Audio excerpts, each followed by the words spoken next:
All right, guys, a ton to talk about. Some big trades in the NBA. We got the Super Bowl coming up. We got Jonathan Mingo from Ole Miss coming on, who joined us from the Super Bowl in a great interview. But I just cannot get over what I was told this morning, and I don't know how I didn't know this. So the Joker, MVP last year in the NBA, dominating again this year, one of the best players in the league, from Serbia, has two brothers, older brothers, I believe, that are just as big as he is.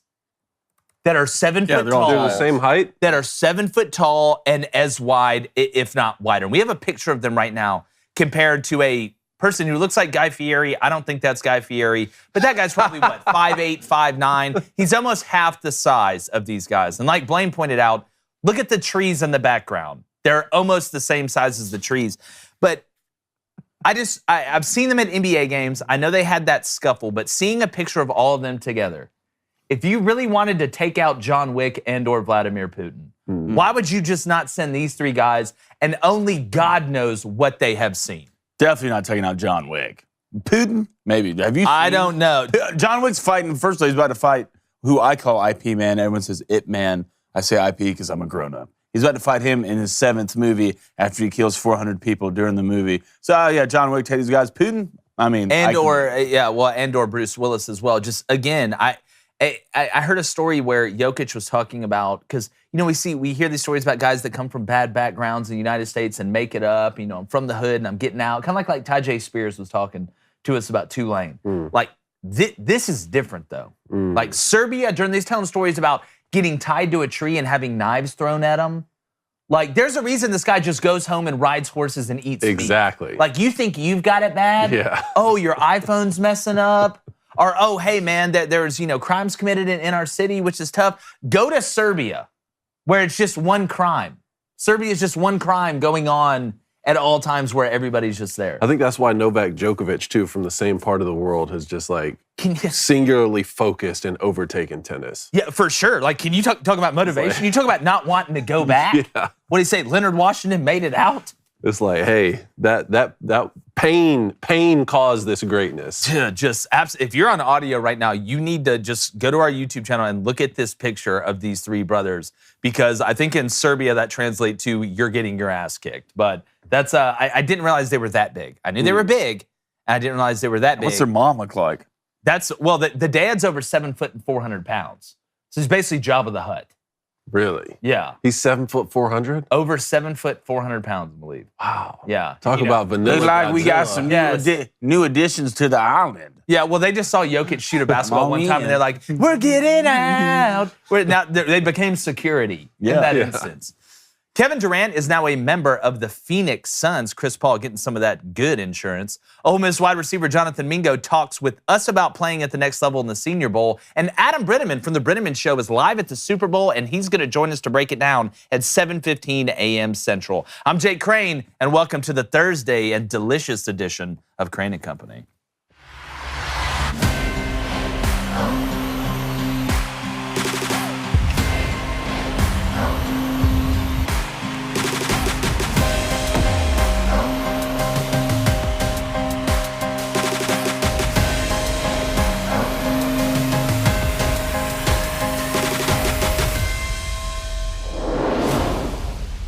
Every championship game has a narrative, and Super Bowl 57 is no different. And there's been a couple that people have thrown out, but to me, the narrative of Super Bowl 57 is the journey of Andy Reid coming full circle. It's a story of perseverance.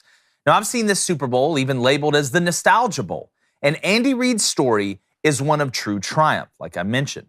Now, we know he cemented himself in the NFL when he became the head coach of his now future Super Bowl championship foe in Philly after winning a ring on Mike Holmgren's staff in Green Bay with the Packers. Now, they did everything in Philly while he was the head man except win a Super Bowl, and they ended up parting ways eventually. Now, Andy Reid did not pout, or he didn't take his mustache and glass of milk and go home. No, he headed over to Kansas City and finally won the big game as well as dominate the AFC West. They win it every single year with him and now Patrick Mahomes. And we live in a society today where so many people, especially young people, quit when the going gets tough or there's the first sign of adversity. We look around and the entitlement level is at an all-time high. Now, we have to understand once again that overcoming adversity is one of the key building blocks in establishing a productive person. It's very hard to be productive if you've never had to come back from adversity. And Andy Reid embodies that 100%. And win or lose this Sunday, he's already proven his ability to not only overcome adversity, but thrive because of it. I'm going to go and bring in my co-host, former Michigan quarterback, undercover superhero, and father of a boy and a girl. Take that, Cersei. David Cohn. And my brother, former Western State, Colorado wide receiver, a guy that loves to bet hockey, walks on the beach.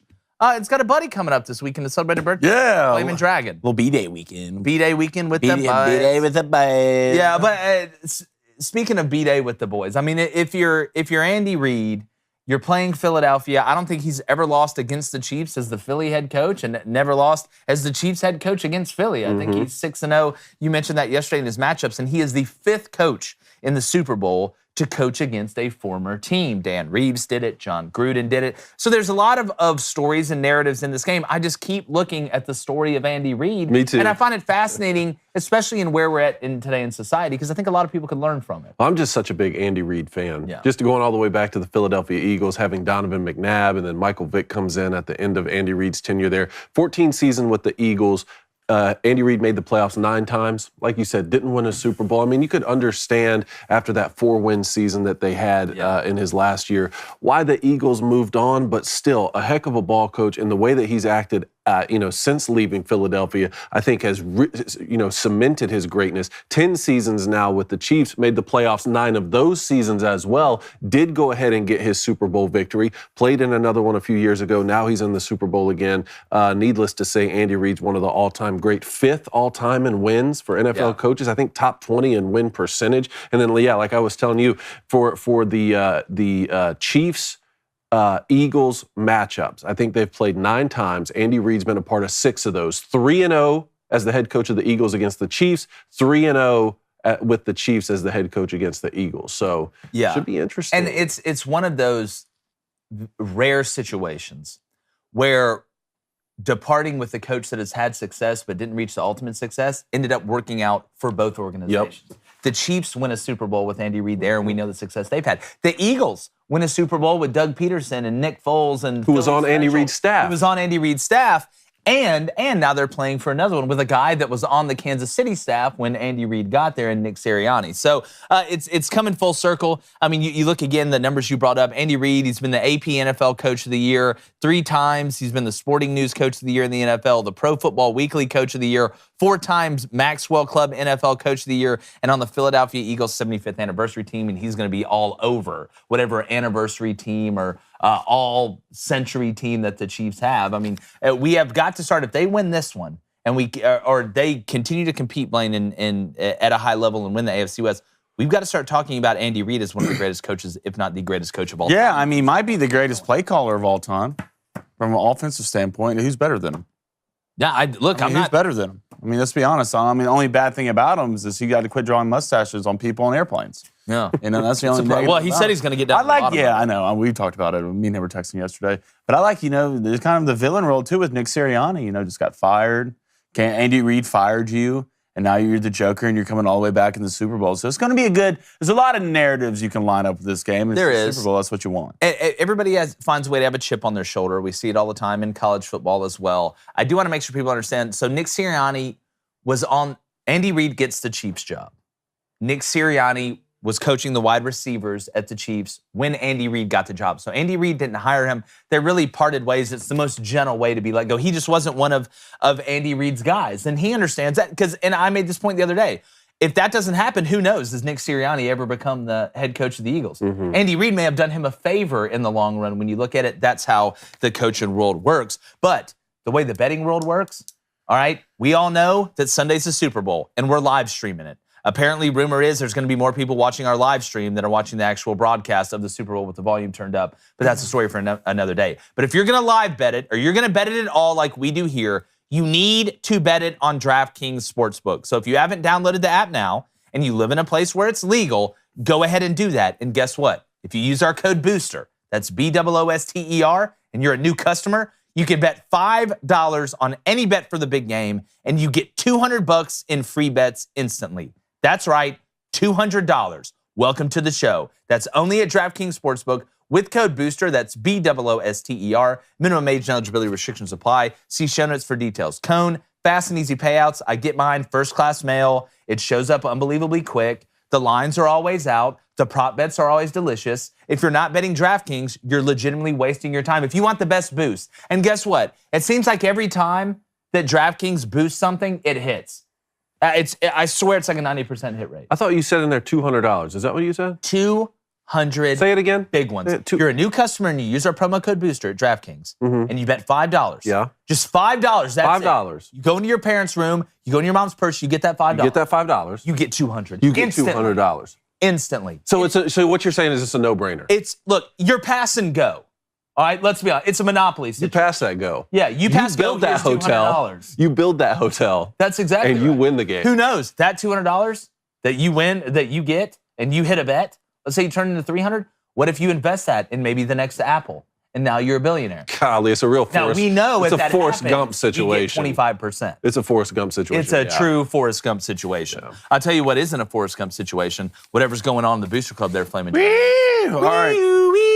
First question, I think this is a good question. If you had to choose your halftime performance in the Super Bowl, who you choosing? Red Hot Chili Peppers. Yeah, that's a good one. And they performed a couple years ago. Yeah, Red Hot Chili Peppers and stuff. But you know what? You know what made it messed up is that the bands for the Super Bowl aren't playing, right? The music is just playing. It's like lip sync to it. They don't have time to like set up all the instruments and stuff. So Flea is up there basically playing bass for the Red Hot Chili Peppers with it unplugged, like leaning into the fact, like, hey, I'm jamming. You guys know I'm not really for playing sure. It. And they were calling him out.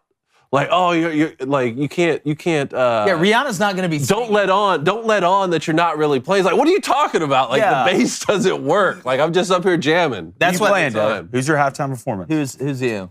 What, I have to pick a different one? That's what. Oh, you going Red Hot? Oh, yeah. That's why when they got announced, like, I was like freaking out. I'd probably go Skinner. Oh, it's an all-time. Yeah, I mean, yeah. Oh, yeah, you have to be alive right now. I mean, just. You would pick Leonard Skinner. Yes, I don't know. I feel like you'd pick Drake. Huh? You'd pick Drake or something. No, I wouldn't. Don't act like. Name one other. Don't act like song that you know other than Sweet Home Alabama. Ballad of Curtis Lowe. God. Tuesday's Gone. Okay, all right. You want to walk down? Moving on. You want to walk Moving down? on. Simple Man. Moving on. Freebird. You didn't say Freebird. Can't believe that. Hey, maybe we get Creedence Clearwater up there. The true. Maybe us. Proud. Dressed up as Creed. There you go. Look, hit the button. I sound just like him. How about this? Yeah. How about this for halftime? How about that? You have to. Yeah. It's that easy. Scott Stapp. All right, let's go to Travis. All right, what up, Travi? Who would we rank above Andy Reid in all-time NFL coaches? I think you still got to put Belichick up there. Yeah. I mean, you got to put Don Shula up there. Don Shula has to still be up there. I mean, here's my thing. This is like comparing players, right? If I'm going to go back and say Vince Lombardi, okay, I'd say Vince Lombardi. Obviously, the trophy's named after him. He was more of a pioneer who had a ton of success. I think it's the pioneer category, you know, where the sport was 100 years ago and where it is now. I think we need to be able to differentiate kind of that. I mean, I think Bill Belichick would outcoach Vince Lombardi. I just think he would. Because the game's evolved. There's more stuff going on. Not that Vince couldn't adapt, but it's just hard. It's comparing almost apples and oranges. Or I guess I would say pickles and cucumbers because it's kind of the same family, but totally different. I hate them both. But one of the things Andy Reid does have going for him is having that much success at two different franchises. Well, it shows you that your recipe works, right? Yeah. It's like when Nick Saban or any coaches that go and have success in multiple stops. Yes, obviously where you're at dictates a lot of the result. What resources do you have? You know, what abilities do you have to keep growing and getting the organization better? But you have to have a recipe or a formula, and if that formula consistently works, the trick is evolving that formula as the game evolves to be able to keep you where you're at or staying ahead of the times as other people. But I keep saying this, I don't think Andy Reid is done, and Patrick Mahomes is 27 years old? He's not done. I mean, and you have a guy like Eric Bieniemy right there who I feel like is a true head coach in waiting. I don't think you'll see Eric Bieniemy take another job because I think eventually I would not be shocked though, Cone, if Andy Reid, especially if he wins this one or wins another Super Bowl in the next 3 years, doesn't retire in the next 3 years. Oh, you think so? Yeah, I think Eric Bieniemy is going to be the guy that he says, a true head coach in waiting. Not Will Muschamp at Texas or any of this, fake head coach in waiting. Just please don't leave. I'll make you all these promises. I legitimately think Andy Reid, they're basically the same person. Well, the hardest piece to get is a generational quarterback. Yeah. You have that. Got that. And he's 27 years old. Yep. No signs of stopping. Andy Reid may be just saying, wow, I could do this for a while. He could. And again, just stop drawing mustaches on players. All right, Jimbo Eagle with a $5 donation. Jimbo. A true redhead in Jimbo Eagle. You love to see that. Did you guys hear that DeMarcus Smith is proposing to do away with the NFL Combine now? What actual sense does this possibly make? No, again, nothing shocks me when it comes to the NFLPA. But here's the part, I will continue to say. The way we do the Combine is stupid. It's stupid because it's unrealistic. You need to run the 40-yard dash in full pads. When they test a car, they don't just test it with the frame and the wheels on. They put the doors on. It needs to be fully weighted so when you take that thing out in the real world, when it's its actual size, how it's going to perform. Oh, that's great. You can bench press 225, 15, 20 times. It's fantastic. Let's put pads on you.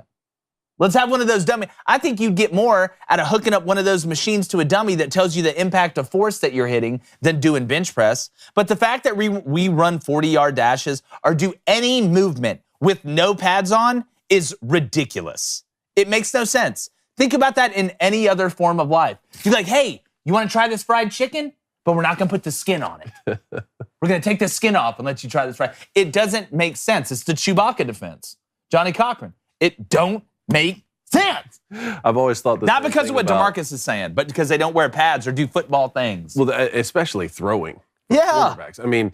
Me throwing to Blaine right now is so right here, different. that night and day than if you put pads on that hinder that motion. It would legitimately be like if you were telling a pitcher, hey, we're going to see how hard you throw it, but the catcher's going to be at 30 feet.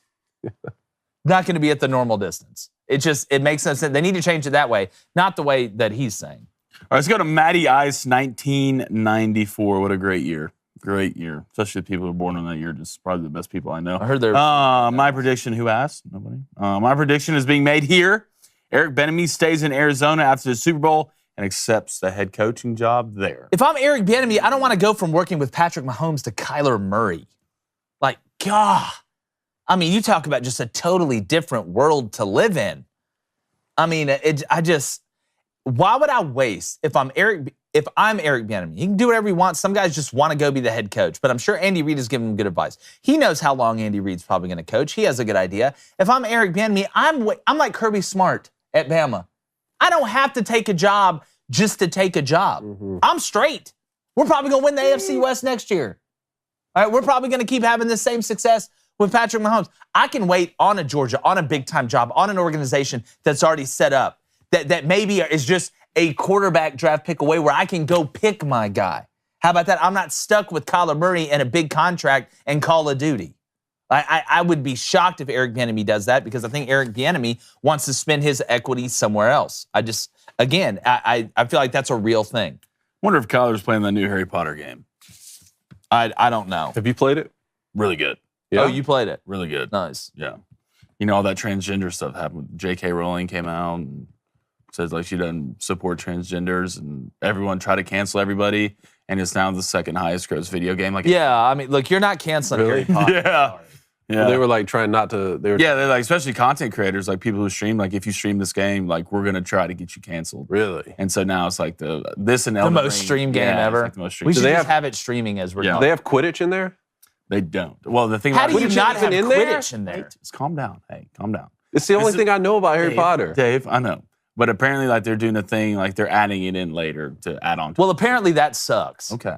All right? I understand your frustration. Okay. I get it. It's not complete. I know. It's not complete. Let's go to Scott. What's up, Scotty? Good morning, everyone. Good morning to you, good sir. I just got my tickets for the UCLA versus Oregon basketball game Saturday. Yeah. Who do we like? Look, Oregon's got a big one tonight. You can't even be looking to UCLA right now if you're Oregon.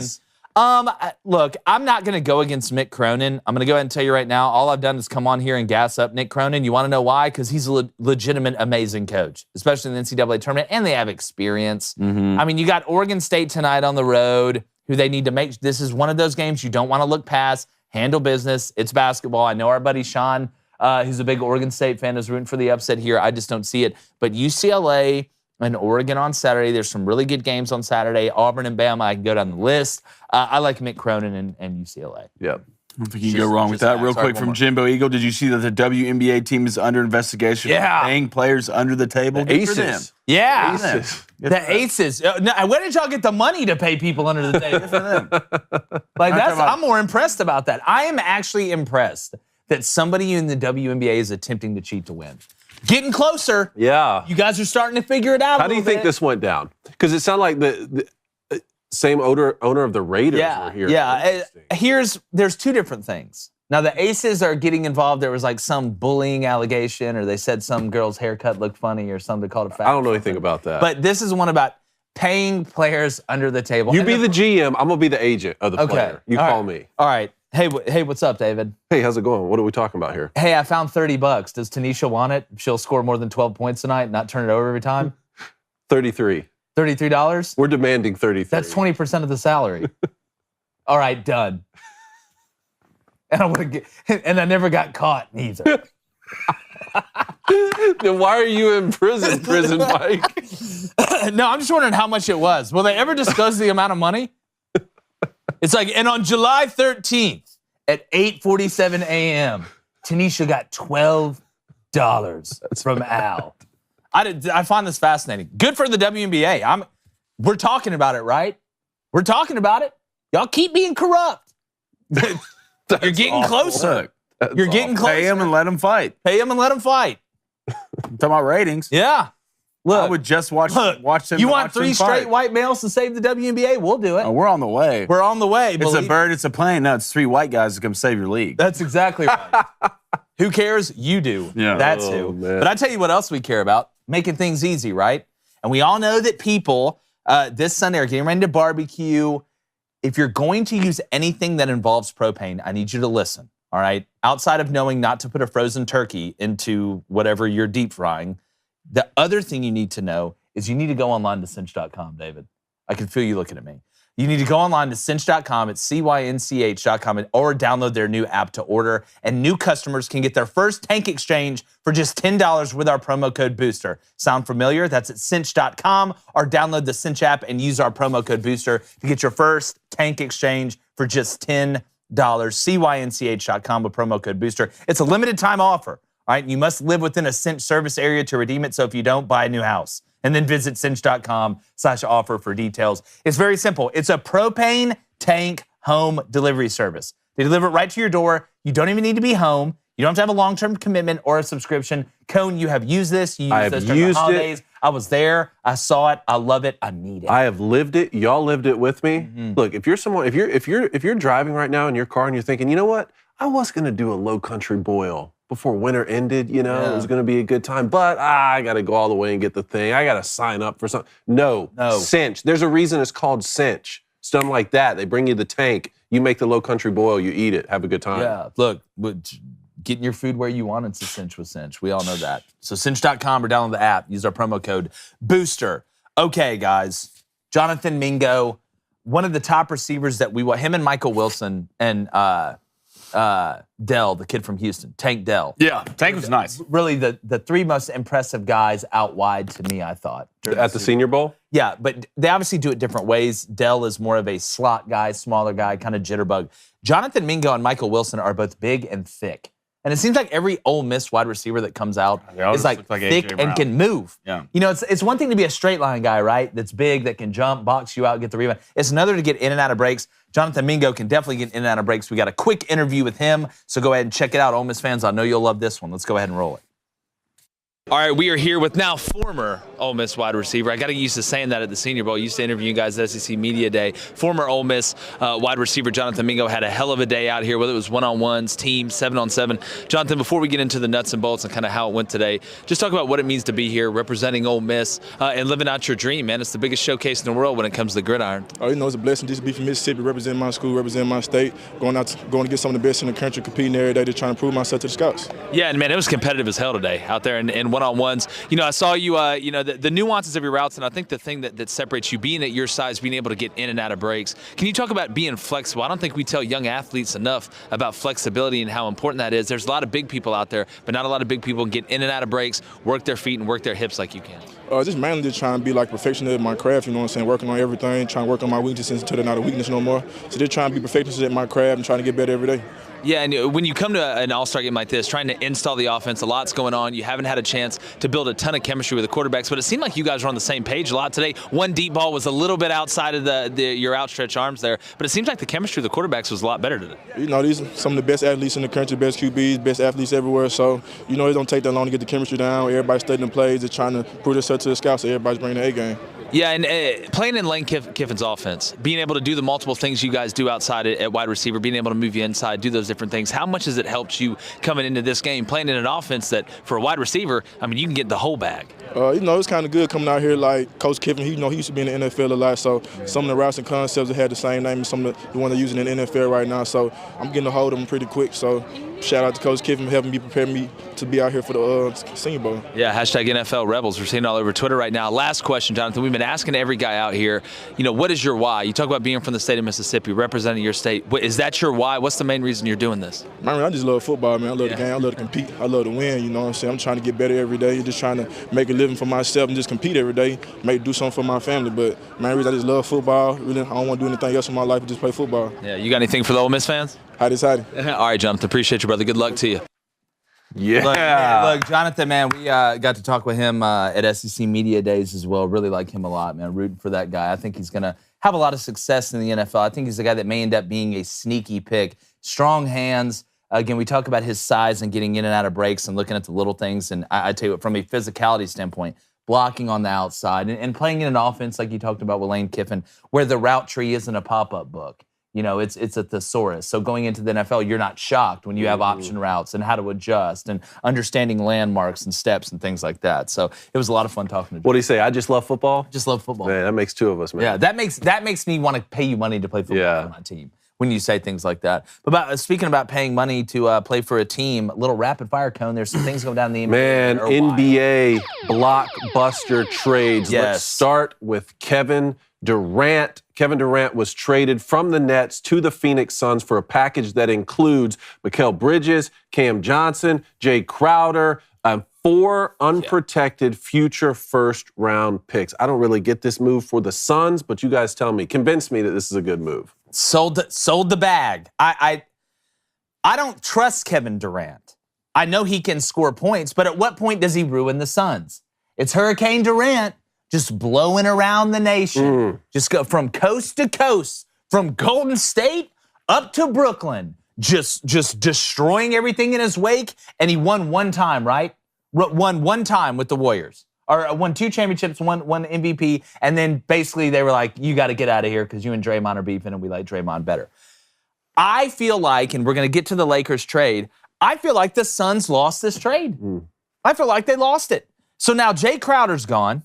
Cam Johnson, nice young piece, is gone. Mikal Bridges, a guy that can really fill it up, is gone. But the thing that hits you the most is your future. You mortgaged your future, long-term future for this. And we've seen Frankenstein situations, right? We saw the Rams do it. I think there's a big difference in the way that the Heat did it and the way that the Suns are doing it. So 4 first-round picks, gone. That to me is the biggest part of this trade. Kevin Durant can score a lot, but the West is an absolute logjam. I feel like the Suns lost this trade. I don't think they're going to win it. I don't think CP3 is going to win a ring. I love Devin Booker and Kevin Durant together, but again, defensively for the Suns. And I've said something similar with the Mavericks, getting Kyrie. Yes, him and Luka are going to be able to score. Yes, the Suns are going to be able to score. Can they stop anybody? That is the question. I just feel like they gave up too much for Kevin Durant, who, if it doesn't go good, not only are you losing games, but he will become a cancer in the locker room. I promise you he'll become a cancer in the line. 100%. Blaine, Suns, tied for fourth place in the West. True. They were probably already going to lose Jay Crowder. Maybe, maybe not. Yeah. The rest of this trade, though, what do you think? The Cam Johnson, I'm fine with. The Jay Crowder, I'm fine with. Mikal Bridges hurts. Yes. Mikal's a good player on both sides when it comes Great to defense defender. and offense. He can score and play great defense. The 4 first-rounders is too much. It's too much. I get it's Kevin Durant. 3, I'd understand, but 4, that's a lot. This is what they do. You're not going to have Chris Paul that much longer. How many years do you think you have Chris Paul? 2? Maybe, hell, this might be his last year. You weren't going to win a championship with that roster. You just weren't. So now you have Kevin Durant, Devin Booker, Chris Paul, and DeAndre Ayton. That's a good enough roster to win a championship. All right, well, who did you run into last year? You ran into Luka and the boys. All right, how do you fix that? You have to get a guy, and like Kevin Durant might be a cancer, which he is for sure, a guy that no one likes in the locker room, but his almost 7-foot ass could go out there and drop a 40-piece every day if he wanted to. He's almost impossible to stop. So this is what to do. I think the Suns gave up too much. Yeah, but how much is a championship worth? How much can you run in the playoffs, be this close, Game 7 at home versus the Mavs last year, and y'all get beat by 20+? There's one person who can fix that, right? Or at least make it closer, and that's one of the best scorers we've ever seen when it comes to the game of basketball, in Kevin Durant. Do I think the Suns gave up too much? I do. Do I understand it? I do, because you can only get there so close so much and not win it. And I think, and this is where I agree with you, I think since the Suns have never won an NBA championship, it makes more sense to me. I think if there was any team that had won an NBA championship within the last 5 to 10 years, they would not have given up this much. Mm-hmm. At some point, do you just get so tired of it, you just throw it off? Sometimes in poker, we see this a lot, right? Haven't won it, I'm an underdog, I'm going all in. I'm going all in on this hand. I'm either going to win it here or we're never going to win it, at least this go around. They've never won one, David, so I can understand them saying, you know what?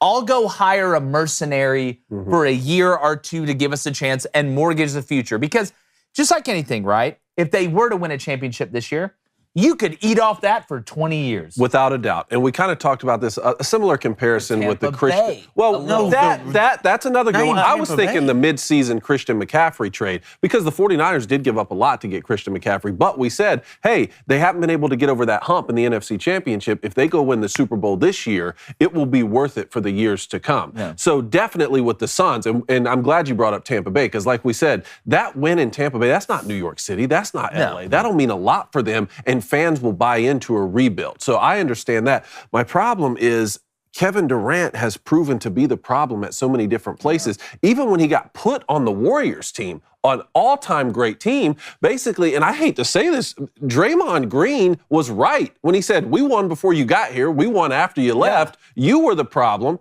you have to get out. So what I'm asking is this a move just for this season? Is it like, hey, we're coming up on the All-Star break, we have to win the championship this season, or will this affect maybe Chris Paul staying another year? Again, if I'm giving you 4 first-round picks and Jay Crowder and Mikal Bridges and Cam Johnson, your ass better be around for a while. Like it's you can't bet on that with Kevin Durant. That's what I'm saying. That's what makes this so dangerous. You are playing with fire. You are 100% playing with fire, because when you get a player like Kevin Durant, and him and LeBron are different, they now become the organization. That is when Kevin Durant goes somewhere, he is now the focal point of the organization. That's why when there was talk about him going to the Celtics last year and this year, I said it's the worst thing they can do.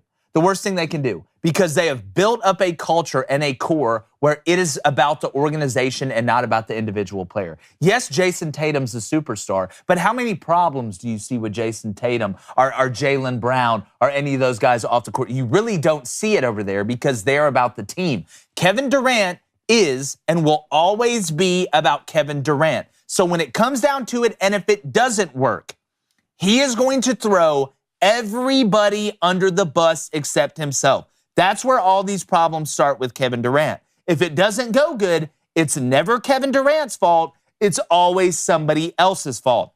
That's why when Draymond called him out on that situation, he got backed in the corner because they had won it before he got there. So it wasn't because of Kevin Durant that they won a championship. It was Kevin Durant having to go to a place where they made it about the team, and then they win it. He tries to big boy everybody, and they kick his ass out of town. I give it a year max after this. They win it this year. I give it a year, another year next year that Kevin Durant's still in Phoenix, and then we'll see what happens. You made a deal with Voldemort, man. That's what you did. Either way, this failed experiment in Brooklyn, one of the biggest superstar disasters. Well, and I think Brooklyn came out pretty okay on this. I think, again... Now, I'm just talking about this situation of putting KD, Kyrie, and James Harden all together. All three of them. The three biggest divas in the NBA. Well, guess what? I wouldn't be shocked if Ben Simmons is the next one out the door. That's interesting. I would not be shocked if Ben Simmons was the next one out the door. That's interesting. At this Why point, not? you got players to play.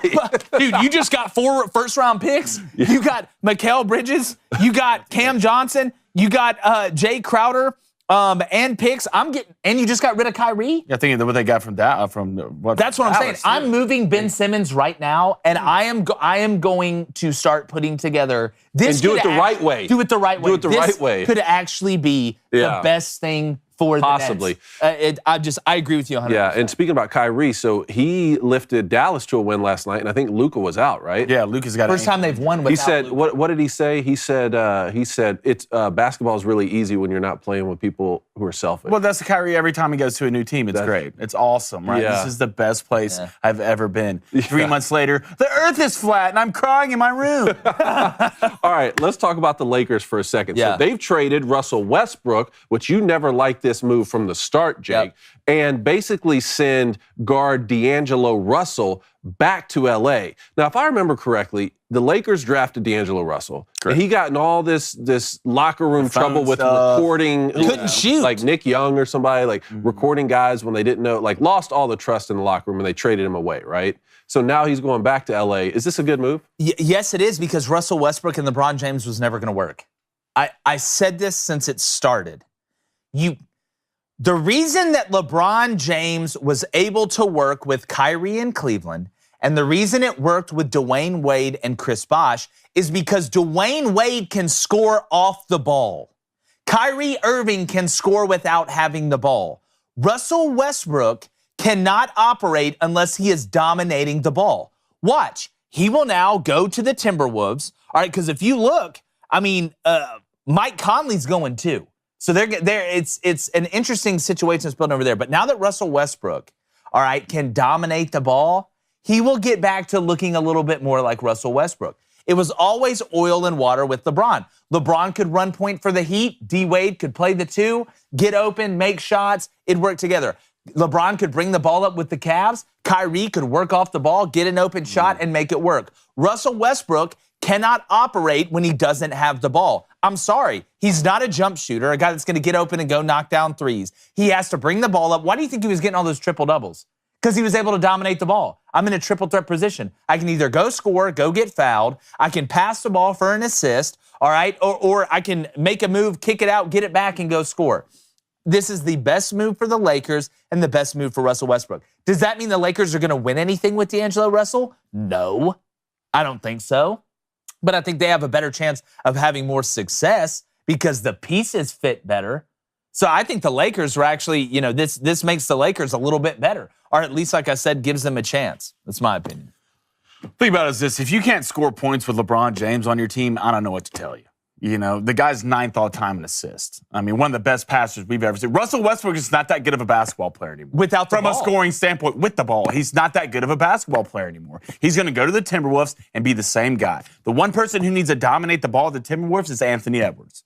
That's the guy who needs to dominate the ball. Anthony Edwards is going to be a top prospect in the league if he's not already. Russell Westbrook's not the same guy he was. He's just not. Sometimes we talk about cliffs, right? Sometimes guys fall off of cliffs. And Russell Westbrook has fallen off a cliff since he got to the Lakers, right? And you can dominate. LeBron, to a certain extent, wants the ball. I understand that. But if you can't score, right, with LeBron who makes double teams come every game, almost every possession, and if you can't score even when you're dominating the ball, then there's no excuse. Go to Timberwolves and you're going to be average. Russell Westbrook's just not the same guy anymore. He's just not. And you see that on the court day in and day out. So if I'm the Timberwolves, I hate this trade. I guarantee you that Russell Westbrook goes to the Jazz and has success. Oh, Jazz, excuse me. Yeah, I know what you meant. I mean, it's like an 8-team, 35-player deal, so it seems like everybody's involved in it. I mean, Russell Westbrook's going to the Jazz. I find it fascinating, David. Since we're talking about the Lakers, you had mentioned Anthony Davis. I think Anthony Davis was sitting on the bench the other day when LeBron James had his record-breaking all-time scoring moment, and a couple people were calling him out. It did get me thinking about LeBron James, how the entire game stopped to celebrate this moment while the Lakers are losing, and they did lose the game. Is that playing into any of this Anthony Davis situation where it's like, look, we're losing the game. I'm not going to stand up and celebrate. Or is it just a petty situation? You think Anthony Davis cares if they're winning or losing? I'm just asking. The guy who got on TikTok and said, well, I haven't dribbled a ball for like a year and a half. The guy who's hurt every 3 days. I think Anthony Davis is soft. That's what I think Anthony Davis is. I mean, if you haven't seen that by now, and I think he was ass hurt that LeBron did it, that he broke the record. Really? You can kind of tell, yeah. I mean, even NBA players came out and were tweeting like, dude, what's the deal? If anything, you're going to celebrate this as just being a fan of basketball. Mm-hmm. I mean, Anthony, if you're not living up to what you think you are, what you thought you were going to be, that's your fault. Don't put it on LeBron James. And this game should have got stopped. I mean, the dude just broke a record that no one ever thought was going to be broken. So this game should have got stopped just to celebrate the record that got broken. But Anthony Davis is a terrible look. Am I surprised? No. I think Anthony Davis only cares about himself. Well, look, the Lakers, this is all about LeBron anyway. They're not winning anything regardless. This will be the biggest moment of the season for them. My thing with Anthony Davis is he's a lot closer to Greg Oden than where I thought he was going to be. Really? You're going to Greg Oden him? Well, it's not been, and I feel bad for Greg because Greg was legitimately hurt. Like his foot seemed like he's Mr. Glass.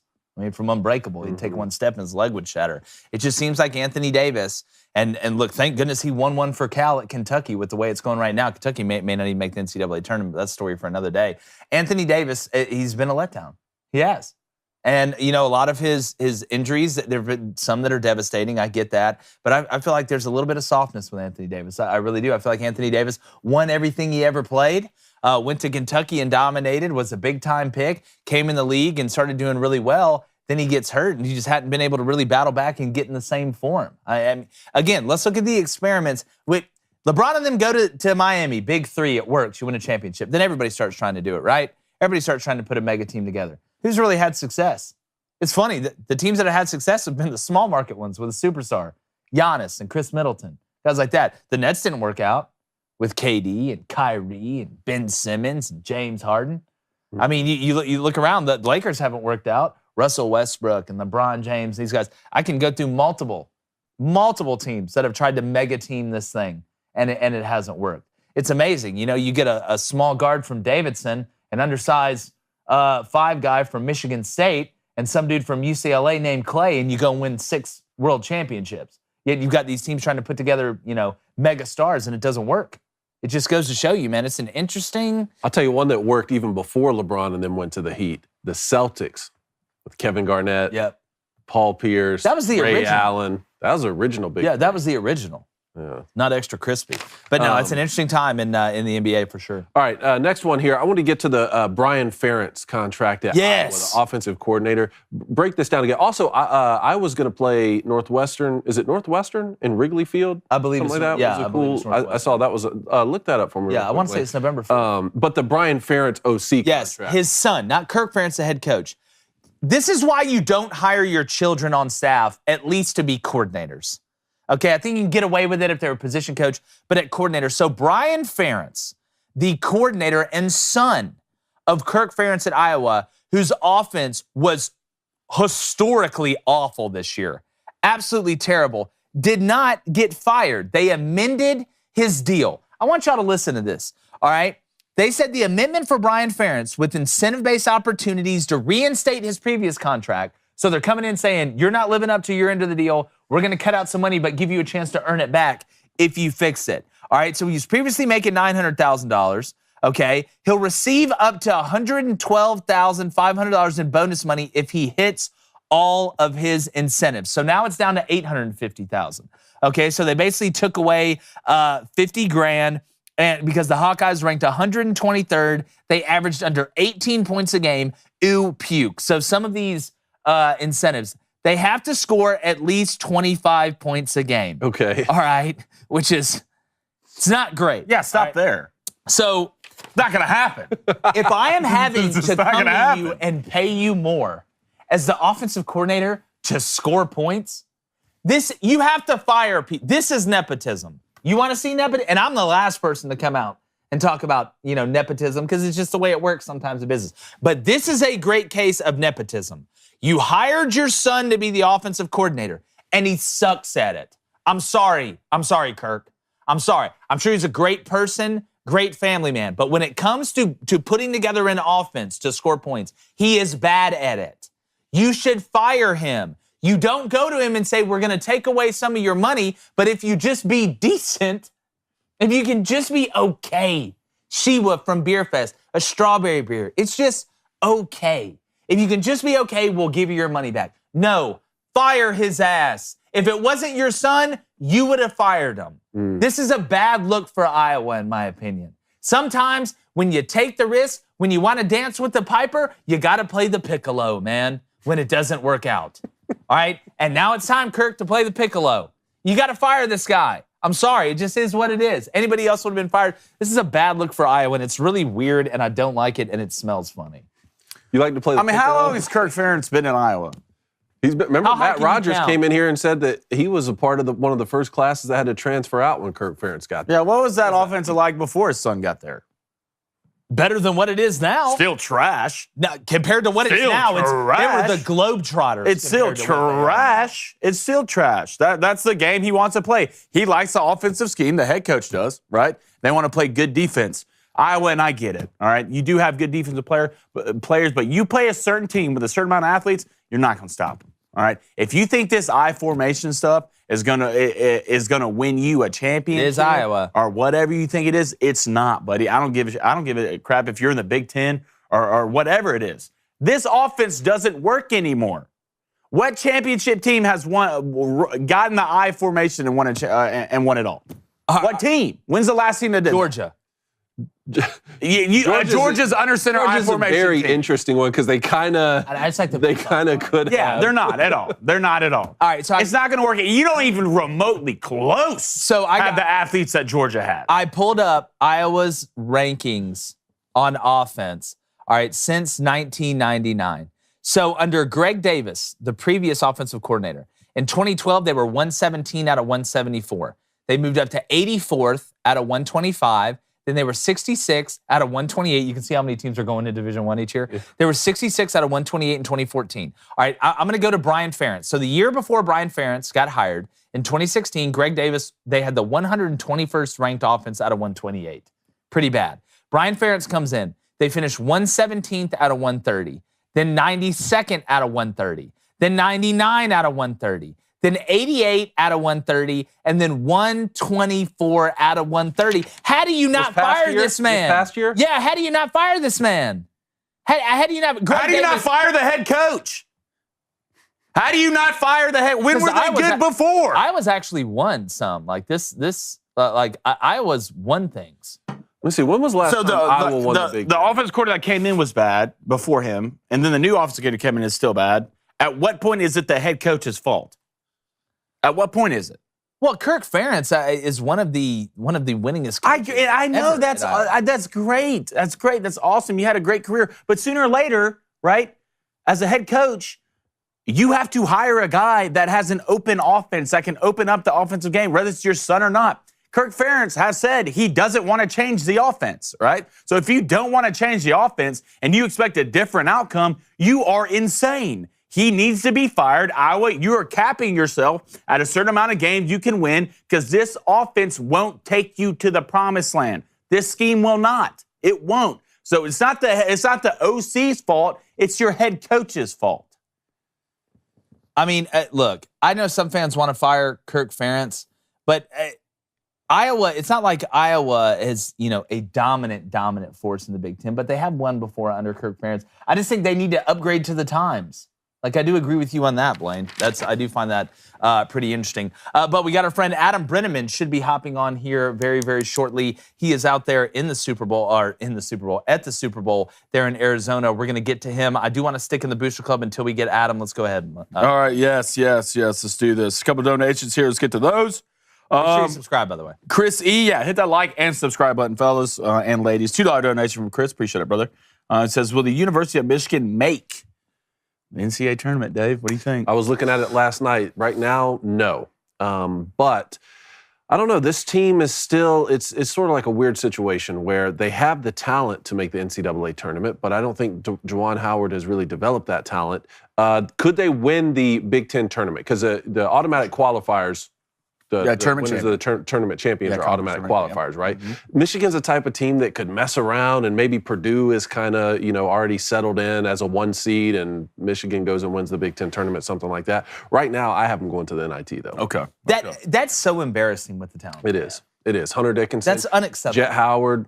Buffkin, McDaniel, that little witch they got, that freshman point guard. Reid is a monster. They got players. They have good players. Juwan Howard needs to start punching, the scoreboard and not other coaches. Figure it out. All right, let's go to Freeway Jared with a $5 donation. Hashtag Ask Cone. Cone, what are you doing when future 5-star quarterback Adam Cone is choosing between Michigan State, and Ohio State? Are you intervening, or are you pulling an Archie Manning? Are those the top 3? Are those the hats on the? Yes, sir. Yes, sir. If those are the 3 hats. That's a weird. Well, excuse me, and an Auburn hat.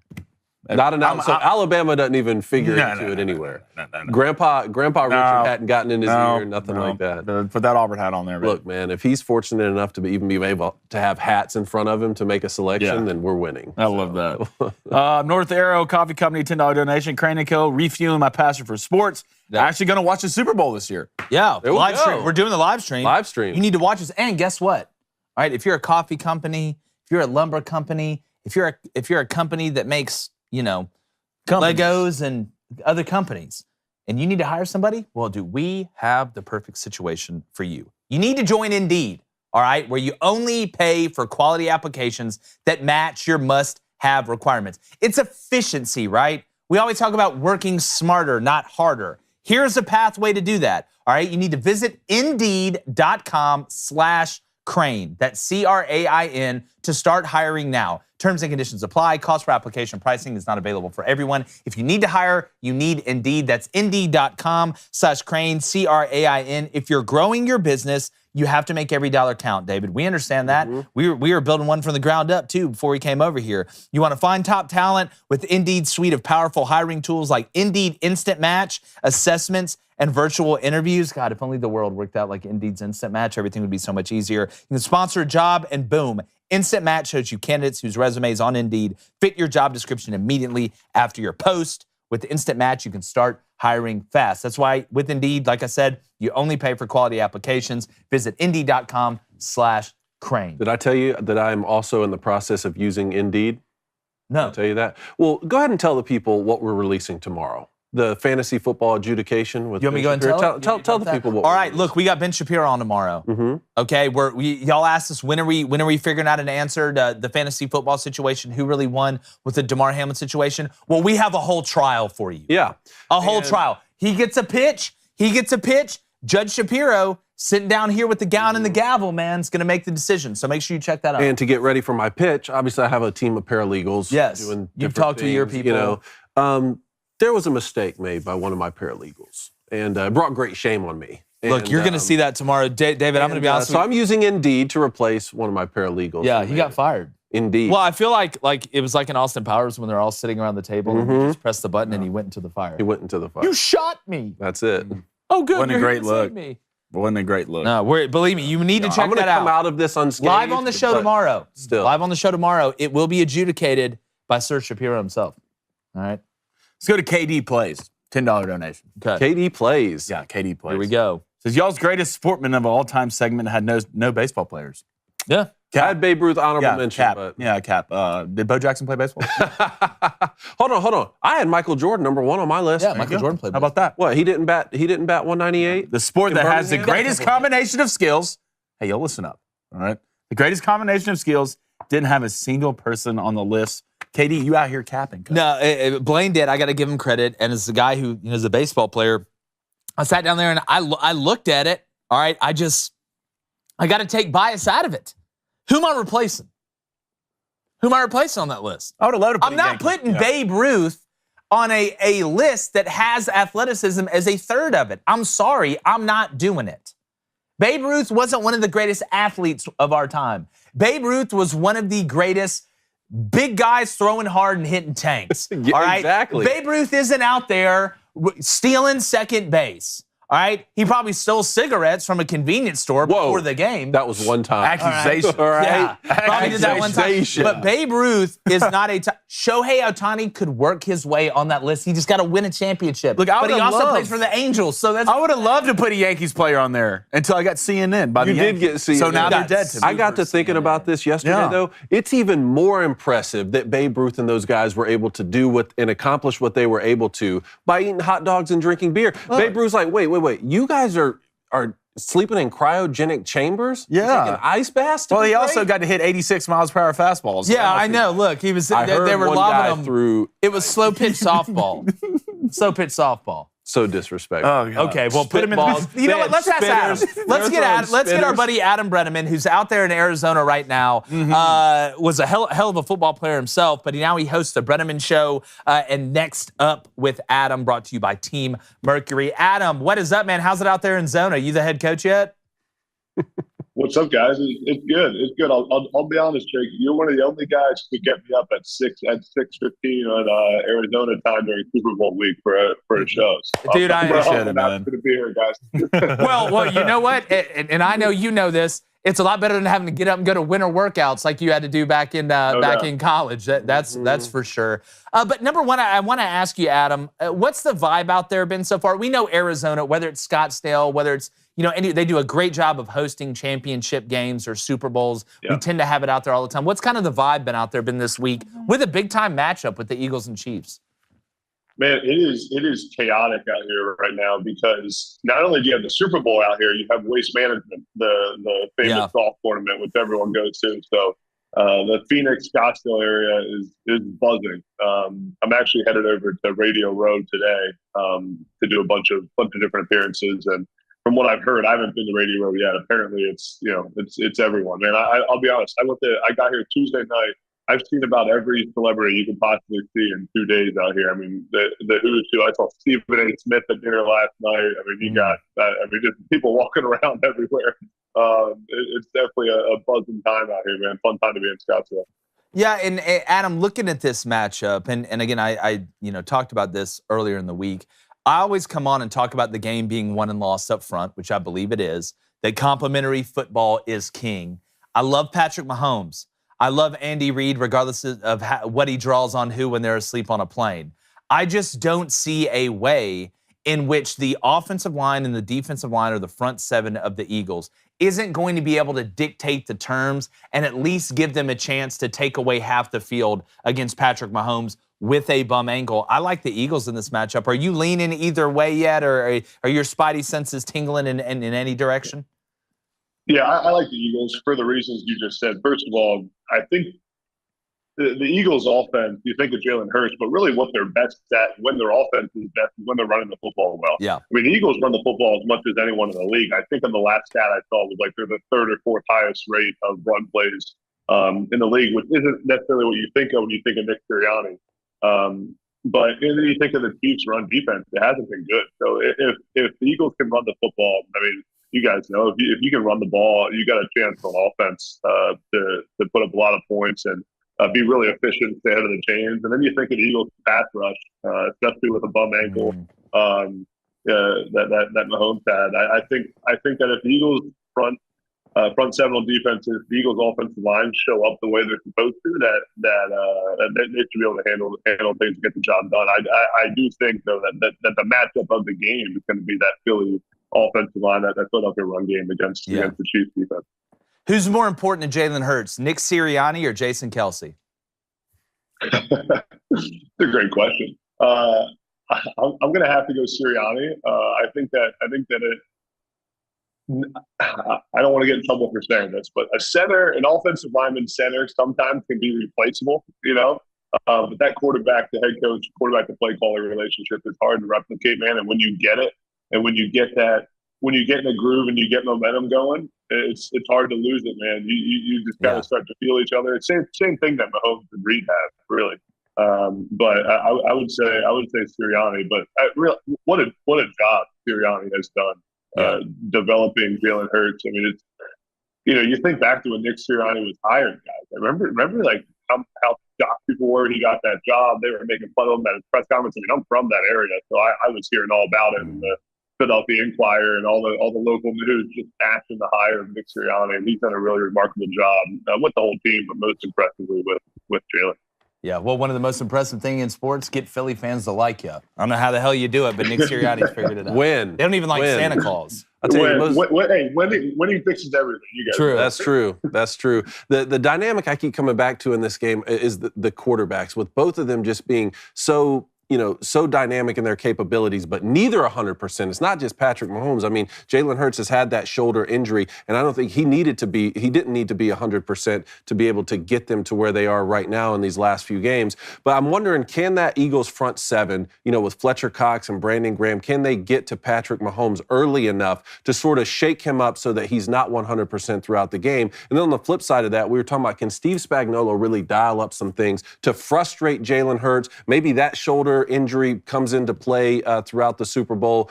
Adam, my question for you is, if Patrick Mahomes is able to play a complete game here, right, and he's close to 100%, you have to like the Chiefs down the stretch late if it becomes a one-possession game with the ball in his hands. What percentage chance do you think that Patrick Mahomes will be close to 100% for the entire game?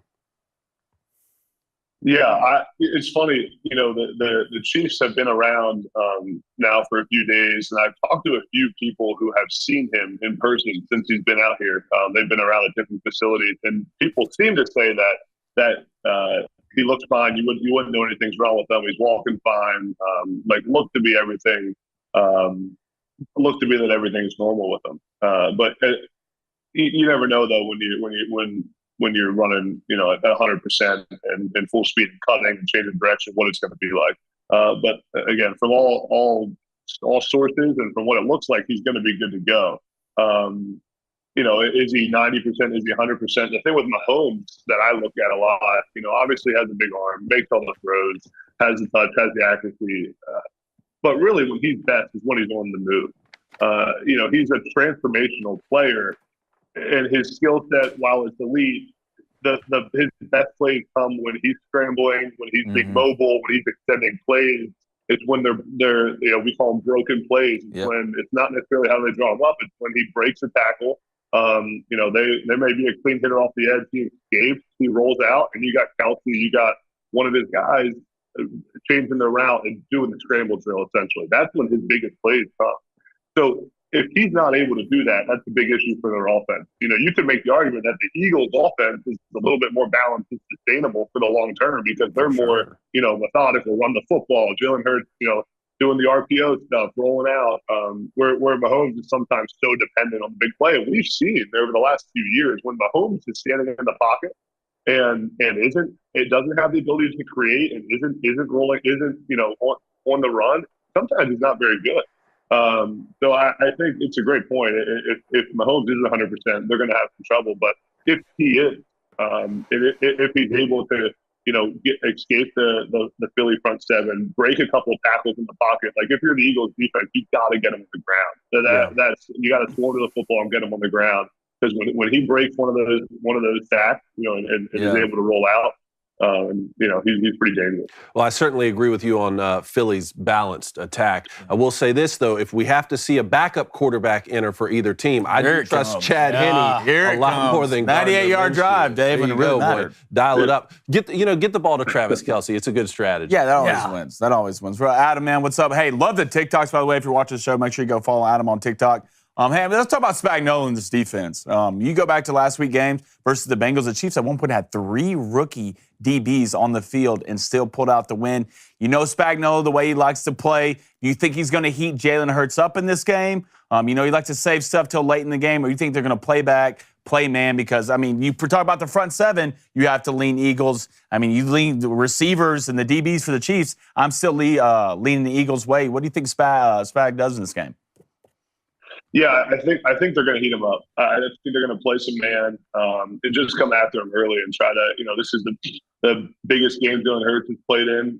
Don't let him get comfortable. Try to get him on the ground, and I think they're going to man up and make some plays. In this kind of situation, I think that's what your players want to do. I think it's what it's a lot of times with that Chiefs defense is what they do. It's what they've done best. They've been really good when they've manned up on the outside, and you know, at the end of the day, his DNA, like, he wants to bring pressure. Yeah, for sure. And he wants to. And deep down, Adam, as a defensive guy, we always want to bring pressure. Deep down in places, everybody wants to bring. It's like quarterback coaches. Our quarterbacks that become coaches. They always say running the ball is important, but deep down, we know what y'all want to do. Y'all want to throw the ball. Everyone wants to throw the ball, man. Yeah. Yeah. Well, hey, you run the ball to be able to throw the ball. You know, right? Exactly right. Yeah. And it's the same thing on defense. You got to play off a little bit and bluff some pressure so you can heat them up when you want. Yeah. Well, I think, Adam, to that point, Blaine, I always think, what would I do in this situation? And the reason the Eagles are so dangerous is because of that balance. I almost think early in this game, Spag may play it even. He may play it even because the Eagles do make you rob Peter to pay Paul somewhere. If you want to bring pressure, that's fine. Yeah. We'll send to A.J. Brown and Devontae Smith, put Dallas in the middle as a security blanket or the hot, and get the ball out or spit the back out. But if you want to heavy up coverage, they can just run the ball with Jalen Hurts and play true 11 on 11, hat on a hat ball, and move the ball down the field. I think maybe playing even and bluffing pressure, like you're talking about, or trying to confuse Jalen pre-snap is the best way to go. And then if that doesn't work, if they're still ripping you, then you just got to start sending people out of helicopters. Because I'm not going home with my bag in my hand. Yeah. Yeah, and the one thing that they do a really good job of when you watch the Chiefs play is there's a lot of different names for it, but they bring what they call like simulated pressure or the bogus pressure, which is, you know, for the people that haven't been in a bunch of football meeting rooms, it's basically when you rush forward, which is not a blitz, but it looks like a blitz. So you're dropping the D end, you're rushing the linebacker, and it's still a four-man rush, but it gives the appearance and the illusion of a blitz. And as you guys know, a lot of times, especially for someone like Hurts, who's not necessarily a pocket passer, he can do it, but he's not most comfortable when he's just standing back there throwing the ball, and especially when you have an Eagles run defense. It's not always bringing pressure, it's the illusion of pressure. Yeah. Right. It's making them think you're going to heat them up. It's looking like you have a linebacker off the edge, but really you're still rushing forward. And you're able to drop 7 guys into coverage. So yeah, I think we're going to see a lot of games from the Chiefs defense. They've been fun to watch. Yeah, L'Jarius Sneed, a guy they have to have. Went down with that concussion early in the game. That was talk about using him and using a guy in a lot of different ways. L'Jarius Sneed keeps that back end together and that DB group and those wide linebackers together like Chris Jones does up front. But talking about, you talk about tricks and pressures and illusions. Job said it best on Arrested Development when his father asked him about doing tricks. No, illusions, father. Illusions. But it's never an illusion, Adam. When you come on, it's always great stuff, my friend. Tell everybody where they can find your work. TikTok, The Breneman Show, Next Up with Adam, and whatever you're working on with any of the celebrities out there in Arizona right now. Yeah, just find me on social media at Adam Breneman. Like you guys said, I do a couple different shows and post a bunch of content about college football and NFL on social media. So go follow me on there. Appreciate you guys having me on. Always fun. Always, Adam, we appreciate you getting up, man. Just make sure you don't fall asleep on a mattress on top of a hotel roof or they'll never find you. We appreciate it, brother. Appreciate it, guys. Yeah. All right, Adam Breneman, The Breneman Show. Check that out. Former Penn State tight end, hell of a player. Speaking about a guy who knows run and pass. But before we get to the Booster Club, and we're going to live there until we get to bets, we have a little Thursday trivia, David, and I enjoy this so much. Oh, I forgot about Thursday Super Bowl trivia. I should have brushed Let's get trivia. Did you not brush up on your Super Bowl trivia, Blaine? Oh, well, you should have. Go ahead. You are right.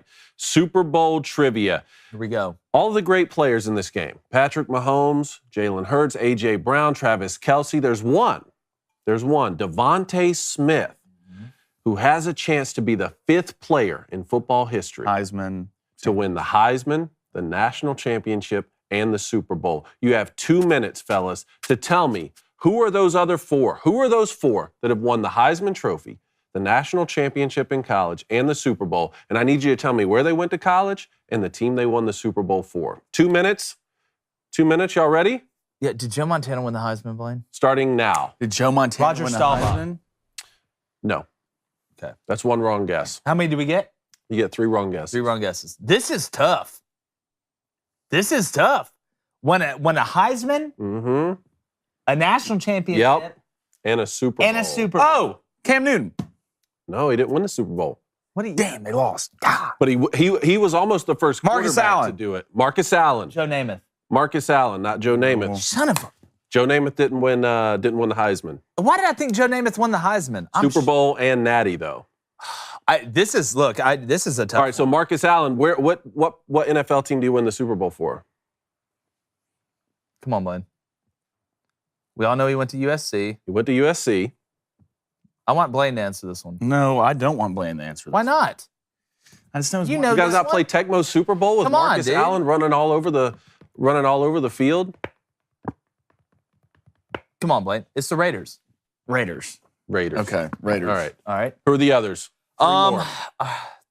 Three more. Let me think. Heisman, national champion, and On record, there's only 2 more, but 3 have done it. That'll give you a hint. Reggie Bush. Reggie Bush, another USC running back Let's who won the go. Super Bowl for who? The Saints. The Saints. Yeah. They took his Heisman Trophy unjustly. Getting somebody. Mark Ingram. No. Mark Ingram didn't win it with the No. Saints? No. He wasn't with Reggie? Charles Woodson. Charles Woodson. Yeah. Thank you. Okay. How many more? What team did he win the Super Bowl with? Packers. Packers. Yeah. Yes. And where'd he go to school? Go Blue. There we go. One more. You got Marcus Allen, Charles Woodson, and Reggie Bush. Booster Club. Can we refer to the Booster Club here? Does the Booster Club saying any names? Yeah, they are. How much? Oh, is that the 10-second countdown? 10 seconds. What's the Booster Club? Cowboys. There's a Cowboys guy. It's not Emmitt Smith. It No. was the Cowboys. No. Tony. It's Tony. Tony's son. Dorsett. Tony Dorsett. We got it at the end. Tony Dorsett. Sit down. Come Went to Pitt, won the Heisman. Wow, I would won the not have Super got Bowl that. with I was about to the say Cowboys. Troy Kind Aikman, of but I was bad. like, Troy. Sorry for screaming. Uh-oh, PJ weighed in. She said you didn't get in The time. buzzer seems. No. Wait, we gotta You're go gonna trust review. PJ after what she did to you Throw the other challenge day? flag. That Throw the is challenge true. flag. You're gonna Throw the trust her? challenge flag. Not David. Tony Dorsett, Pitt Yeah, it's and the Cowboys, Marcus Allen, USC and the Yeah. Raiders, Charles Woodson, Michigan and the Packers, and Reggie Bush, although they took How his did it take us Heisman, so long to get Charles Woodson? although they I took don't his know that- Heisman, he did win the Heisman and won the Super Bowl. Yeah, he did get that. Give him his Heisman back. So Joe Namath and Joe Montana, Joe Montana didn't win the Heisman. no, but they were the 2 quarterbacks to win the national championship in the said- Super Bowl. I said- and then Cam Newton was almost the first quarterback to do all 3. And then Oh, Joe man. Burrow had a chance last year. I had a buddy who's a North Carolina fan and a Panthers Oh, I fan remember in the talking about same Drew year. Bird. This is tough. That's when they lost to Villanova by that game-winning shot. Lost in the the championship, Natty in a then game lost winning the shot, Super and he was a Bowl. Panthers fan. Lost Oh, the I Super felt Bowl. so bad for the kid. It's a I tough felt so bad for the situation. kid, dude. I was with him when they lost. Was that the Super Bowl and DiVincenzo the year? Yeah. Yeah. It was rough, man. It was rough. All right, let's go to little Butcher Club action. Let's go to Jack Hogan. What's up, Jack? $5 donation. 7 days till first pitch in college baseball. Yes. What conference puts the most teams in the College World Series? SEC. And also praying that Blaine will leave The Godfather out of mid. Godfather is a phenomenal movie. Yeah, it's the SEC. I think there's 11 teams right now in the SEC that are projected to make the postseason. So basically every team in the SEC but 3 In college baseball? in college baseball. Yeah, I'm super excited for college. I'm excited for women's softball too. Women's college softball is the best women's sport. It's the best women's sport. I don't know if it's even close. Man, I like women's volleyball. Well, I like that for different reasons. But when it comes down to sport, like the actual sport, What other reasons do you like it? not gonna Hey, talk Reid, about make that. sure you're watching. What other reasons do you like Reid it? played volleyball. Okay, what other reasons do you like it? That's the reason, right, Jake? Yeah. How about that? Come on, Dave. Saved No, you. Come on, no, I saved you. no. Come on, Dave. Look, Come on, Dave. look, engaged/married guys. Come keep on, up. Dave. That's right. right. You're still out in the jungle, lion cub. Don't worry. I'm fed and I'm eating well. Yeah. All right, let's go to E-Man. that's Emmanuel horrifying. C. $5 donation. Appreciate it. Greta Thunberg voice. How dare you? Yeah. Why does anybody The original big 3 was Tim Duncan, Manu Ginobili, Ginobili. and Tony P. That man was Tony Mon- Parker. did they really count Well, hold Manu on. as like one of But the that team, the Spurs dominated? all those guys were drafted there, right? I believe so. Yeah. Yeah, they Yeah, didn't so they didn't take those from I guess that depends, like, what is your definition? Well, we're talking about the Celtics. Like, we're just We talking brought about up the 3 great players Yeah. on a team. A lot of teams have had that, but a lot of those other guys came in. Yeah. Like on the Celtics, we were talking about.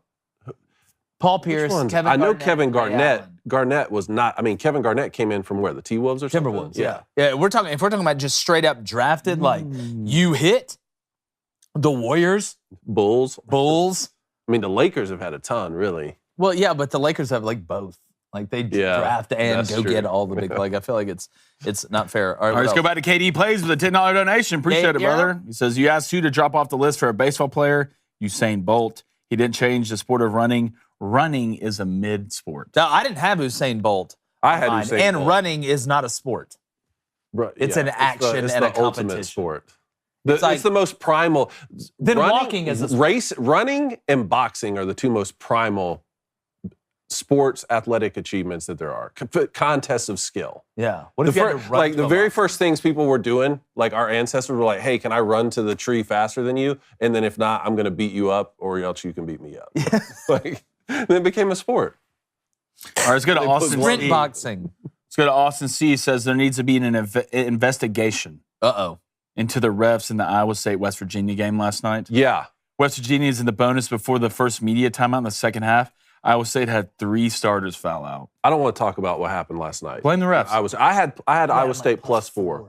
I had Iowa State at +4. They're up by a bucket. I think there's 50 seconds left to go, something like that. I really have to start asking a lot of questions. Dude, I'm telling you. We've talked about the NFL being rigged. I'm like, is telling you college guys. basketball on a Wednesday night These officials, rigged? there's something. Terrible. Look, I know this, all right? I don't care if it's sports, if it's politics, if it's cooking or farming, whatever it is. When it comes down to who's making the most money, let's not pretend like Vegas doesn't know what's going on in all aspects and has their hand in it. What is the easiest way to affect a game outside of playing it? It's officiating it. I'm not saying it's everybody, and I'm not saying it's most people. And I get it's an algorithm and a math problem is how they set these lines and do a lot of things. But there's a human element involved in this somewhere.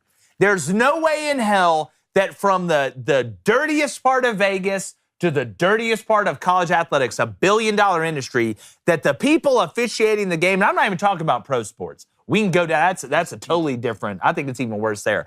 But I'm having a hard time believing that somebody's not a little bit dirty in the officiating game.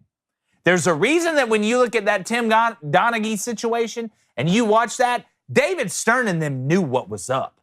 They covered themselves. They ducked themselves. You can't tell me that when it comes down to Vegas and the officials, that there's not somebody doing something. Like I said, it's not everybody and it's not every game, but there's some nefarious things that happen at the end of games that are just magically don't get called. They forced West Virginia into taking a 3, right? And that 3 misses. Wide open rebound, goes off the guy's foot, goes out of bounds. What did Tim Donaghy say? What did he say? He said, you know what? It was so easy to do. I feel like basketball is the easiest sport to manipulate as an official. In football, think about it. In basketball, there's really no replay outside of somebody getting elbowed in the face until under 2 minutes. So you can blow all types of calls, and they never go back and look at it. In football, it's harder because they'll go back and look at anything at any point in time. Was it a catch? Was it a fumble? Was he down? Did that guy have a gun? Where's my wife? A lot of questions that get asked. You can go look at anything during a football game. But in basketball, especially college basketball, it's a little bit different. There's so many games. Who would really know if I went over there and screwed Fairfield out of a 3-point in at the wind against, I don't know, Siena? Anybody writing in getting pissed off about that? I don't think so. If I was a referee, I would cheat. I would be betting on games. Yes, I would be betting. These proxy. guys are betting on games. There's a whole Netflix documentary about this. Even the NBA. What's it called? It's called I'm a Cheater. it's called watch it. He's like, these guys are betting on games and even certain calls. Like you get a certain big check at the end of the year if you make games close. Or it's all about ratings. Yeah. That's what it is. Referees are basically another guys to usher to good ratings, right? That's what it is. That's what they do. Either that or they're betting on games. If it's me, like Quinnipiac versus who cares? Plus 10.5, I am putting going to a buddy or Quinnipiac, whichever one. Who cares? I'm going to a buddy. I'm going to a buddy who knows a guy. Yeah. Who knows a guy. Who knows a guy. Who knows a guy. And I'm telling them, you're going to throw this on this, and I will make sure this covers. I would do this. How would you ever prove it? If I did it by word of mouth, and I said, Blaine, let's go get Victor. Let's go get Victor. He's a lawyer. Use someone else. Yeah, okay, I'm just using him. Wow, y'all just bringing real names into this, huh? No, let's go get Victor, and let's say, you know what? Look, I'm refereeing this game. I'm going to give you $10,000 to put on the under, and I promise you it hits. We'll split it 50-50. And imagine doing that for 3-4 games a night. I'm just telling you, it's dirty. Like, they're dirty. I can smell it. I can see it. I can taste it. I can feel it down in my plums. Yeah, we do have an announcement here from Reid Rickett, and she wants everybody to know that she never played volleyball. She never. You lied. I'm sitting here defending you. That's what you get, David. That's what you get. She never even played volleyball. That's what you get. You want to watch the rest of this? Shame on you. Listen, if you want to stay here, head over to Daily Wire Plus. Shame. Become a member. Or listen on Apple, Spotify, or wherever you get your podcast. You know what? When you said it, it didn't make sense to me because she rode horses. Subscribe and leave a 5-star review and share it with all your friends. And maybe Reid can actually play volleyball. We'll be right back with bets.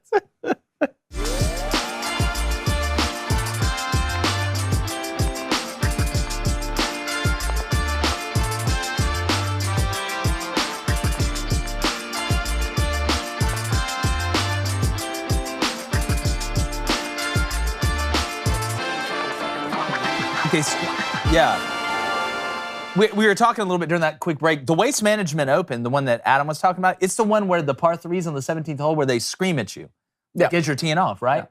Yeah. Yep. That would be fun. There should be one tournament where heckling is allowed for all the rounds. Well, Adam says he saw all the famous people in Arizona. It's weird because I'm not there, so I don't know. I really don't know what he's talking about. No, not through a computer. I'm talking about. We'll get to the Super Bowl. Rihanna quit texting me. I know. She does need to leave you alone. It gets annoying at this point. Yeah. I don't want your life. I don't want your life. I'll tell you what life I want. A life where bets hit. And yesterday, that is a good life. Head over to the Board of Education, thoughtfulness, truthfulness, and other stuff as well. But before I get there, Blaine, stop waving your hand at me. Our Booster Club bets are brought to you by DraftKings. Download the DraftKings Sportsbook app and use our code BOOSTER. That's B with 2 O's and S, a T, and E, and an R. Because if you're a new customer and you bet $5 on the Super Bowl, you get $200 in free bets instantly. But that's only at DraftKings Sportsbook and only with our code BOOSTER. Backwards, that's spelled RETSOOB. Minimum age and eligibility restrictions apply. See show notes for details. Want to kick this one off with thanking everybody associated with Georgia Tech and Notre Dame for hitting the over last night. But I will say this. Why do you guys got to make it so close? I got the over Don't at one. assume they're gender. Hold on. Don't assume they're Hold on. It's disgusting. Hold on. I got the over at 137.5. It's like 40. It's like 36 with like 2 minutes to go. Or excuse me, it's I was like, oh no. Yeah, no. You hit that? Yeah, 66 to 66 with like 2 minutes to go. I'm like, oh yeah, easy hit. Never. Bro, no we get down to this thing. It's 68-68 with 5 seconds to go, which you don't have to be a mathematician from Bangladesh to understand that that's 136 total points. I got it at 137.5. All right. So if they foul them and hit one free throw and the game ends, I don't hit. But Georgia Tech hits a layup. Lance Terry, I think. Never even heard of him. Don't even know him. The only Terry I know sold oranges at red lights in California. But they hit it 70-68. Thanks, guys. David, I haven't got mad at you yet for what your Michigan Wolverines did to me a couple days ago. They came through last night. I've never seen something like that. So now Baby Cone had the under at for about 140. for about 45 minutes after the show, I'm going to be pretend mad at you. At me? Well, at you, yeah. But those are the type ones where, and I know it's, and we watch sports all day, every day. It's our job. But it's those type bets when they don't hit that makes me want to not watch sports the rest of the day. I've never seen anything like that. That's the type of stuff that makes me want to not watch the rest of the day. Hey, if you're still betting on Michigan, be mad at yourself. Because that's kind of how I feel today after betting on Tennessee yesterday. Vanderbilt comes, splashes a three. Wow. A walk-off expectation. I'm glad you reminded me of that because I want to tell everybody associated with Virginia Tech basketball, trash organization. I wish nothing but the worst for you. Man, Iowa State and Tennessee yesterday each busted the 3-game parlays that I had. Just disgusting. I'm going to remember it come tournament time. Yeah, well, that's why, thank goodness they were recommended. Excuse me, I got the recommendation, bud. Yeah, you hear that? All right, That's here we the go. girliest hiccup I've ever heard in my life. Did you say girliest? Yeah. I'll come over there and strangle you with that word. All right, tonight, let's go on the ice, baby. Couple games. Give me the Panthers and the Sharks, which would be a hell of a fight in real life. We just have to figure out how we do with the water or no water. Give me under 7 goals at -125. And then Purdue, Purdue. Give me Purdue money line and the over at 150 against Iowa at +168. Getting close to even money on the month. Feeling good about where we're at, but not happy. Why'd you say Purdue if you're taking them? Huh? Why'd you say per don't if you're taking them? Because per don't take the under. Oh. Them and Iowa. Iowa gives up, scores a lot of points, gives up a lot of points, and Purdue has that thing from 300 and the chains down low. So good luck. All right. How about Gonzaga minus 13.5? I'm not messing with any more road teams. You know, as I say that, the other half of my parlay, they're playing on the road. Yeah. Meanwhile, What's your record? Does anybody know David's record? It's 2-0. These are my suggestions, but I still get upset. Hey, all my bets this month have been suggestions, so you can go ahead and erase my thing right there. All of them? You can't do that after. So you're all of them. 0-0. Well, yeah, I'm going to wait said it till before. I'm going to wait till last week. Oh, He did it before. that's the rule? Here are my suggestions. That's the There are no rules. Did you not learn anything? Well, he just made a rule. Gonzaga minus 13.5 plus UCLA money line. That's what I want. That's plus 100. And then Purdue and St. Mary's both to win minus 169. Nice. It's a great number. Flaming, what are you doing? I want to get up to the camera and do this. I don't ever get to do this. What? Everything's changing. What? I don't like change. You don't like change, Dave? No. Is this it right here? All right, they gave me the script before the month, and I hated it. You know, like the old boy said on The NFL script? The NFL script. They gave me the betting script, so I'm going to get the script. All right, I'm going to tell you this right now. I gave him enough leeway. All right, now we can start having fun. Today's the day. I start coming back and winning the month. 13 units down. Oh, easy money. What are you doing? Why sit down. Everybody knows that? No, he doesn't have my any time. leeway. This is my doesn't time. have any leeway. This is my time. All right. No. Suggestion, something. Hey, you put replacement cone down. Yeah, good God, he's scared of heights, man. You're 8 foot tall. We're going to get Down. swatted. You Yeah, keep picking up replacement cone. one of the Jokic brothers. All right, give me baby cones taking the Florida Panthers and the Islanders money line at plus 108 and the Devils minus 170. Yeah. Bobby Boucher's mom. I'm taking the Panthers and the Devils, both to win and both overs at 5.5. That's plus 650. And give me the Oilers, the money line, and the over at 5.5. That's plus. Hey, by the way, got all access today at 11:30. That is true, yes. yeah. All of the access. You don't get some of the access. You don't get half the access or a third of it. You get all of it. So hop on at 11:30 Central, 12:30 Eastern at the Daily Wire Plus. Come hang out with us. Basically, what is all access? It's an hour of us just sitting around and talking and y'all asking questions and we talk about anything. Sports, science, John Brinkus and sports science. I mean, a lot of things. Can't wait. The I'll only be scientist I trust. Yeah, there. me too. That's it. Poll. Poll. Who would win in a fight? All right.